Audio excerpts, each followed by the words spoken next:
جب ہم ہی اچھے نہیں ہیں تو پھر رحمت کی چادریں تو نہیں تان دی جائیں گی ہمارے اوپر. یہ حکمران عذاب ہے ہمارے اوپر اور یہ ہمارے گناہوں کی سزا ہے. حجاج بن یوسف بصرے کا سخت گیر حاکم اپنے ہاتھ سے 70,000 لوگوں کو قتل کیا تھا. 90,000 لوگ اس کے حکم سے کٹے تھے. حضرت حسن بصری رضی اللہ تعالیٰ عنہ فرمایا کرتے تھے اگر پچھلی امتوں کے لوگ اپنے سارے ظالموں کو لے آئیں اور ایک پلڑے میں ڈال دیں، ہم صرف حجاج بن یوسف کو دوسرے پلڑے میں ڈال دیں گے، یہ پھر بھی بھاری ہوگا. صحابی رسول کو سین حرم میں ذبح کیا شخص، بہت ظالم شخص.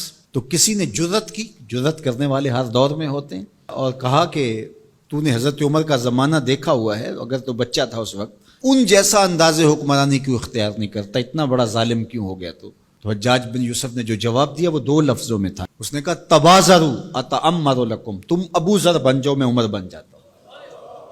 جب عوام اچھی نہیں ہوگی تو پھر یہی اوپر ہوگا. جب میں کہتا ہوں الہی میرے احوال دیکھ، حکم ہوتا ہے اپنا نامہ اعمال دیکھ. اور ایک روایت میں ہے اعمالکم امالکم، تمہارے اعمال ہی تمہارے امال ہیں، جس طرح کے عمل ہوں گے اس طرح تمہارے اوپر مسلط کر دیے جائیں گے.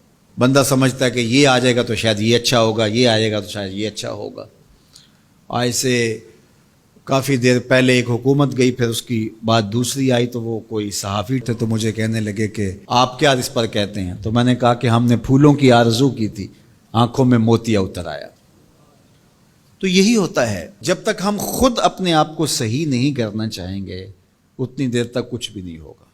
اور دوسری طرف یہ جو نظام ہے اس وقت ہمارے اوپر مسلط، ہم وا دل نخواستہ قبول کیے ہوئے ہیں، اور یہ مشق تھی کہ چلو اس کے ذریعے سے کوئی بہتری کا راستہ نکلے، لیکن 70 سال سے وہ کولو کے بیل کی طرح وہی مشق ہو رہی ہے. سیاستدانوں کو تو یہ مسئلہ ہے کہ جمہوریت بڑی مقدس ہوتی ہے، ہمیں تو کوئی مسئلہ نہیں ہے کہ ہم اس کے قصیدے پڑھتے پھریں. جمہوریت ہے کیا؟ اقبال نے کہا تھا کہ یہ راز ایک مرد فرنگی نے کیا فاش، ہر چند کے دانا اسے کھولا نہیں کرتے. جمہوریت ایک طرز حکومت ہے جس میں بندوں کو گنا کرتے ہیں، تولا نہیں کرتے. چاہے ایک طرف 100 گدھے ہو جائیں اور دوسری طرف جو ہیں وہ سمجھدار ترین علماء ایک طرف ہوں، تو وہ گدھوں کی بات مانی جائے گی. جمہوریت تو یہی ہے نا. اور ہم صرف ملک کے معاملات کے اندر جمہوریت کی رٹ لگاتے ہیں، باقی معاملات کے اندر ہم نے کبھی جمہوریت نہیں دیکھی. جب بیٹے کا رشتہ کرنے لگتے ہیں تو گھر کے افراد کو بلا کے، رشتہ داروں کو بلا کے ووٹنگ کرواتے ہیں، یا صرف گھر کے 5-4 وہی جو صاحب رائے لوگ ہوتے ہیں وہی بیٹھ کے فیصلہ کرتے ہیں. میں اپنے اس ادارے کے اندر جو فیصلہ کرتا ہوں ووٹنگ تو نہیں کرواتا. آپ اپنی فیکٹری کے اندر جو فیصلے کر رہے ہوتے ہیں تو وہاں ووٹنگ تو نہیں کروا رہے ہوتے لوگوں کو. آپ جو بھی معاملات زندگی کے چلا رہے ہیں، رشتے کرتے ہیں بچوں کے، فیصلے کرتے ہیں، کوئی چیز خریدنی ہے، کوئی چیز بیچنی ہے، اس شعبے کے ماہرین کو بلا کے رائے لیتے ہیں، سمجھدار لوگوں کو بٹھا کر کے. اس وقت آپ کی کچن کیبنٹ بھی ہوتی ہے، سب کچھ ہوتا ہے اس وقت. اور یہ ملک اس قدر بے توقیر ہے کہ یہاں آپ اس شخص کی رائے لے رہے ہو کہ جو بریانی کی پلیٹ کے اوپر بک رہا ہے، اور آپ کہہ رہے ہیں کہ اس ووٹ کو بھی عزت ہونی چاہیے، اس کو بھی وقار ہونا چاہیے. کیا بات ہوئی آپ کی؟ ہماری تقدیر اگر بدل سکتا ہے تو وہ نظام محمد صلی اللہ علیہ وسلم بدل سکتا ہے. نظام خلافت ہماری تقدیر بدل سکتا ہے. ہم مشق کرتے رہیں، جو بھی کرتے رہیں، کچھ نہیں ہونے والا. ماضی میں کتنی حکومتیں آئیں، بدلی، اب ایک حکومت آئی، اب یہ بھی شاید جانے والی ہے، قصہ تمام ہونے والا ہے. پھر اس کے بعد کیا ہوگا؟ یہاں ایجنسیوں کے لوگ بھی موجود ہیں. میں میسج دیتا ہوں، کوئی ملک کے اندر سے سنجیدہ لوگوں کو اکٹھا کرے. 22 کروڑ کی عوام میں سے کوئی 100 آدمی بھی نہیں ملے گا جو دیانتدار بھی ہو، خیر خواہ بھی ہو اس ملک کا، اور باصلاحیت بھی ہو.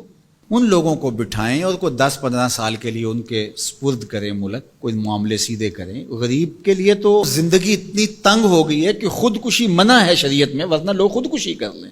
یہ حالات اگر یورپ میں ہوں، دیگر ممالک میں ہوں، تو وہ تو اجتماعی خودکشیاں کریں. یا ہمارا مذہب ہمیں روک رہا ہے اور ہم برداشت کر رہے ہیں اور صبر کر رہے ہیں. ہمارے مذہب نے ہمیں صبر کی تلقین کی ہے. ورنہ آپ گھر سے نکلتے ہیں، کوڑے کے ڈھیر پڑے ہوئے ہیں جگہ جگہ. لوگوں کے رویے کتنے کھردرے ہو گئے. رشتہ داریوں کے اندر باہمی الجھنیں، لڑائیاں، شر فساد، ایک دوسرے کی ٹانگیں کھینچنا. گلیوں بازاروں سے لے کر کے آپ اوپر کی سطح تک چلے جائیں، یہ معاشرہ نہیں رہا. یہ بے ہنگم ہجوم ہے، یہ وحشیوں کا ایک طبیلہ بن گیا ہے. انسانیت نام کی چیزیں تقریباً رخصت ہو چکی ہیں. یہ زندگی گزاری نہیں جا رہی، زندگی گھسیٹی جا رہی ہے. ہم اپنی لاشیں گھسیٹ رہے ہیں. زندگی میں طمانینت، سکون نام کی کوئی چیز ہی نہیں ہے. ہر بندہ ہاتھ ملاتے ہوئے دوسرے سے ڈر رہا ہے کہ پتہ نہیں یہ میرے ساتھ کیا کرنے والا ہے. یہ تو وحشیوں کا معاشرہ ہوتا ہے، انسانوں کا معاشرہ تو نہیں ہوتا. لوگ غریب سے غریب تر ہو رہے ہیں، اور چند لوگوں کے پاس دولتیں اتنی ہیں کہ ان سے شمار ہی نہیں ہو رہی. اور نفس کی کمینگی بھی ختم نہیں ہو رہی.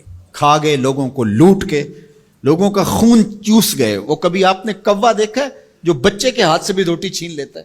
یہ ہمارے جو بچے ابھی پیدا ہونے والے ان سے بھی روٹی چھین چکے ہیں, اور آگے ان کی نسلیں ہماری آنے والی نسلوں کی روٹی چھیننے کی تیاریاں کر رہی ہیں. تو ہمیں اپنے آپ کو صحیح کرنا ہوگا, اور میں مشورہ دیتا ہوں میری یہ باتیں ضرور پہنچائیں کہ خدا را رحم کیجئے. جو اپنے بند کمروں میں بیٹھے انہیں نہیں پتا کہ لوگ کس طرح سسک سسک کے زندگی گزار رہے ہیں, کیا اذیت ناک زندگی ہے لوگوں کی. تو اس لیے خدا را اس ملک پر رحم کھائیں. جن کے پاس قوت نافذہ ہے وہ ضرور اس کو استعمال کریں, اور کوئی ایسا فیصلہ کیجئے کہ جو یہ پج مردہ معاشرہ پھر سے جی اٹھے, اور وہ ایک ہی راستہ ہے, اور وہ راستہ میرے حضور کا دیا ہوا راستہ ہے.